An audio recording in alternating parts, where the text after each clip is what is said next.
SIR hearing এর শুনানি, আর সেই শুনানিতে উপস্থিত থাকছেন কে? 88 বছরের বৃদ্ধ, 81 বছরের মানুষ, আর সেই বৃদ্ধদের হয়রানির এক শেষ।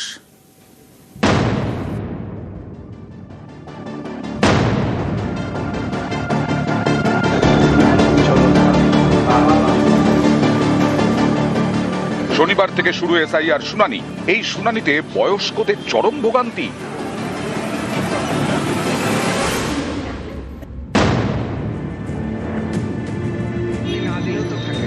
তিনি বিমলাচরণ পাঠক, বয়স 88, হুইল চেয়ারে বসে হাজির হয়েছেন শুনানিতে।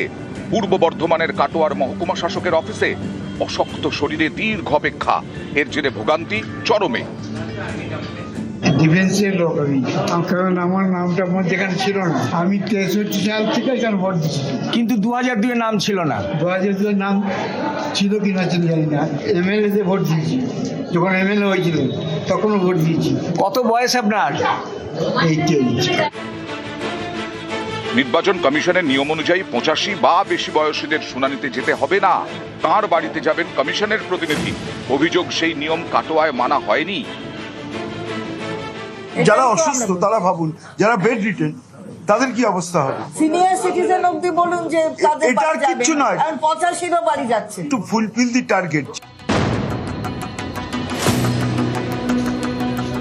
বর্ধমানেও চলে শুনানি, এখানেও ভিড়ে ভিড়, তাই শুনানির ঘন্টার পর ঘন্টা অপেক্ষা। মেজাজ হারালেন এক বৃদ্ধ। যারা আমাদের বসিয়ে রেখেছেন 12:30টায় ডেকে এখনো পর্যন্ত যারা আমাদের কল করেননি, তারা কি বুঝতে পারছেন না যে তাদের পক্ষে কতটা কষ্টকর ব্যাপার, যাদের আমি বসিয়ে রেখেছি? ইনি যদি এখনো 9টার ব্যাচে বসে থাকেন, তাহলে আমি তো 12:30টার ব্যাচে বসে আছি, কোন ছাড়? আপনি কোথা থেকে এসেছেন? বর্ধমানে। উপর থেকে এসছি, এইমাত্র টপকালাম।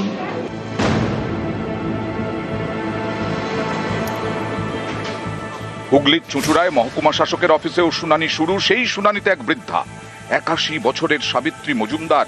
এই দেখুন, কষ্ট করে সিঁড়ি দিয়ে উঠতে হচ্ছে। আপনার নাম কি ছিল না? আগে ছিল না? ছিল। তাহলে ভোট দিয়েছিলেন আগে? হ্যাঁ, অনেক ভোট দিয়েছি। কত বয়স হলো? 81। এখানে বলা হচ্ছিল যারা এই ধরনের বৃদ্ধ মানুষ, বলেছিলাম, আমাদের বললো না না যেতেই হবে, এই বললো।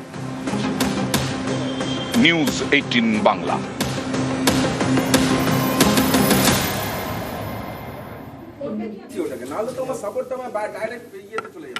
কিন্তু জেলায় জেলায় 85 বছর ঊর্ধ্ব, 81 বছর ঊর্ধ্ব তাদের শুনানিতে হাজির। তারা যাদের বয়স, তাদের 85 বছর বা তার বেশি যাদের বয়স, তাদের শুনানি বাড়িতে গিয়ে করবে কমিশন, এমনটাই জানানো হয়েছিল।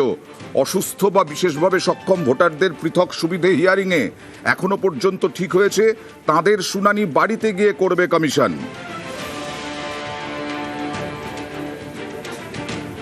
কিন্তু জেলায় জেলায় 85 ঊর্ধ্ব ভোটারদের শুনানি লাইনে দাঁড়াতে হচ্ছে। যেমন কাটোয়ায় 88 বছর বয়স হলেও কমিশনের শুনানিতে হাজির হতে হয়েছে 88 বছর বয়সের বৃদ্ধকে।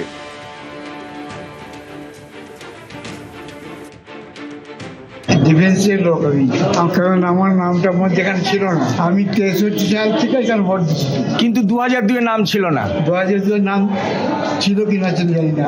এমএলএ তে ভোট দিয়েছি, যখন এমএলএ হয়েছিল তখনও ভোট দিয়েছি। কত বয়স আপনার? 88। আর এই বৃদ্ধদের ডাকা নিয়ে রাজনৈতিক তরজা তুঙ্গে। প্রথমে বলা হয়েছিল যাদের বয়স 85, 88, 85-র উপরে, তাদের নোটিশ দিয়ে ডাকা হবে না। তাদের কাছে কমিশন গিয়ে যদি প্রয়োজন হয় দেখা করবে, সমীক্ষা করবে। কিন্তু এখন দেখা যাচ্ছে 85 বা তার বেশি বয়স, তাদের নোটিশ দিচ্ছে। এই বৃদ্ধা তাদেরকে যেতে হবে ওই লাইনে দাঁড়িয়ে। এই ধরনের নোটিশ শুরু হয়েছে। বিজেপির নির্দেশে জাতীয় নির্বাচন কমিশন বাংলার জন্য নতুন নতুন ফতোয়া, বাংলার জন্য নতুন নতুন অত্যাচার একসঙ্গে বাঙালির জবাব দেবে ভোটের সময়। আমরা তীব্র নিন্দা করছি এবং এই ধরনের ভুলগুলো তারা অবিলম্বে সংশোধন করুন, আমরা সেই দাবি জানাচ্ছি। নির্বাচন কমিশন একদম কঠিন রোগে আক্রান্ত খুব বয়স্ক যারা আছেন তাদের ব্যাপারে আলাদাভাবে চিন্তা ভাবনা করছে। আমরা আশা করি আজকে বা কালকের মধ্যেই ইলেকশন কমিশনের এই চিন্তা তারা ব্যক্ত করবেন। আপনারাও যেমন চিন্তিত, ইলেকশন কমিশনও এই বিষয়ে কিছু একটা সদর্থক পদক্ষেপ নেওয়ার জন্য তৎপর রয়েছে। আর এই বৃদ্ধদের এবার স্বস্তি মিলতে পারে, কারণ নির্বাচন কমিশন এইগুলো দেখার পরেই নিয়মে বদল করলো। কি নিয়মে বদল? সরাসরি চলে যাব প্রতিনিধি সোমরাজের কাছে। সোমরাজ, এবং 85 বছর বা তার বেশি বয়স্ক ভোটারদের যাদের শুনানিতে ইতিমধ্যে ডাকা হয়েছে, যাদের 2002 তালিকার সঙ্গে বর্তমান তালিকার মিল নেই, তাদের ক্ষেত্রে কমিশন জানাচ্ছে যে হিয়ারিং প্রক্রিয়া যখন শেষ হবে, অর্থাৎ 15ই জানুয়ারির পর থেকে 7ই ফেব্রুয়ারির মধ্যে, সেই সময় তাদের বাড়িতে বাড়িতে যাবে কমিশনের প্রতিনিধি দল, অর্থাৎ সংশ্লিষ্ট বিধানসভা ইলেকটোরাল রেজিস্ট্রেশন অফিসার সহ যারা হিয়ারিং। এটা তো নিয়মই ছিল সোমরাজ যে 85 ঊর্ধ্ব ভোটারদের বাড়িতেই হিয়ারিং এর নির্দেশের আগেই ছিল, কেন আজকে হলো না? শুরুর দিনে কেন হয়রানি হলো? দেখো, মূলত কমিশনের তরফে যেটা বলা হচ্ছে, যেহেতু আজ থেকে শুনানি শুরু হলো, শুনানি কেন্দ্রেই সবাই প্রস্তুত রয়েছেন এবং সবাই ব্যস্ত রয়েছেন।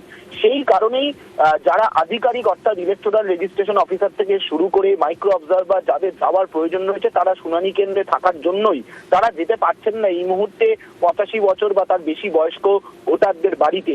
কিন্তু কমিশন এটাও আশ্বস্ত করছে যে যারা যেতে পারছেন না 85 বছর বা তার বেশি বয়স্ক ভোটাররা, তারা আপাতত বাড়িতেই থাকুন, বিএলওদের জানিয়ে দিন, এবং পরবর্তী ক্ষেত্রে অর্থাৎ যখন শুনানি প্রক্রিয়া শেষ হবার জায়গায় থাকবে সেই বিধানসভা কেন্দ্রগুলিতে, তখনই মাইক্রো অবজারভার ইআরওরা তাদের বাড়িতে বাড়িতে যাবেন এবং গিয়ে শুনানি প্রক্রিয়া করবেন। অর্থাৎ এখন তারা না যেতে পারলেও হিয়ারিং যখন শেষ পর্যায়ে চলে আসবে, সেই সময় আধিকারিকদের ব্যস্ততা কমবে, সেই সময় বাড়িতে বাড়িতে চলে যাবেন ইআরও থেকে শুরু করে মাইক্রো অবজারভাররা, এবং 85 বছর বা তার বেশি বয়স্ক ভোটারদের বাড়িতে গিয়ে তারা শুনানি প্রক্রিয়া করবেন। শুধু 85 বছর নয়, যারা শারীরিকভাবে অসুস্থ, বিশেষভাবে অক্ষম, তাদের ক্ষেত্রেও এই সিদ্ধান্ত প্রযোজ্য হবে।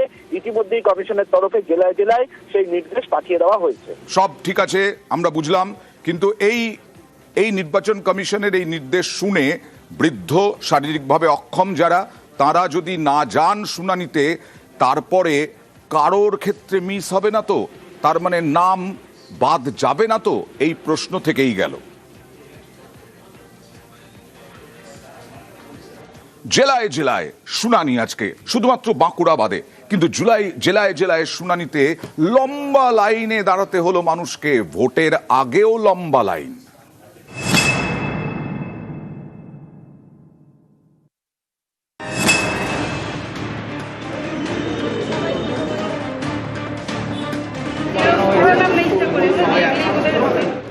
ভোটের জন্য লম্বা লাইন পড়ে,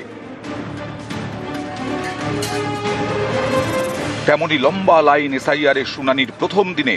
সেই লাইনে ঠায় অপেক্ষা। উত্তর 24 পরগনার বাগদা, এখানকার বিডিও অফিসে ভিড়। এক মহিলার দাবি প্রায় 21 কিলোমিটার পথ পেরিয়ে হাজির হয়েছেন শুনানিতে। সমস্যা হচ্ছে বলেই তো তাই আসতে বলেছে, এখন কি করব? আমাদের কাছাকাছি সিন্দ্রানি হলেই তো সুবিধা হতো। কত কিলোমিটার দূর? 21 কিলোমিটার। তারপরেও আসতে বলেছে 11টায়, 12টায় শুরু হবে। সমস্যা হচ্ছে তো। সারাদিনের কাজ, মানে তারপরে কখন ফিরবো তারও তো কোনো গ্যারান্টি নেই।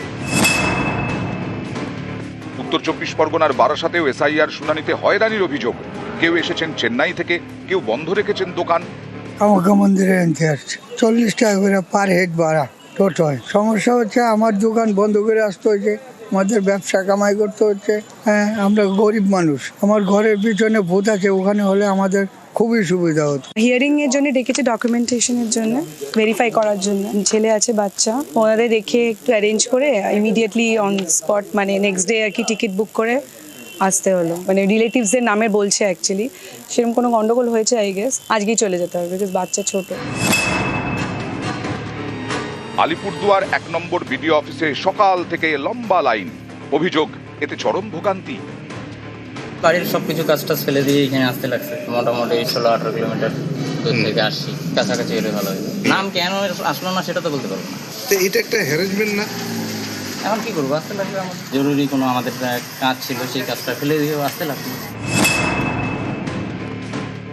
শিলিগুড়িতেও শুরু এসআইআর শুনানি। আরো লাগবে ডকুমেন্টস, খোঁজেন। কি খুঁজবো আমি? আমার ভোটার কার্ড, আধার কার্ড, ব্যাংকের বই, প্যান কার্ড, ভোটার লিস্টে লিস্টের নাম ছিল, তারপরেও আমাকে হিয়ারিংয়ে ডাকছে। এবার আমাকে বলছে আরও ডকুমেন্টস লাগবে। তার ডকুমেন্টস তো আমার নাই, আমাদের বার্থ সার্টিফিকেট নাই, আমাদের অন্য কোনো স্কুল সার্টিফিকেট নাই। বাঁকুড়া জেলায় অন্য ছবি।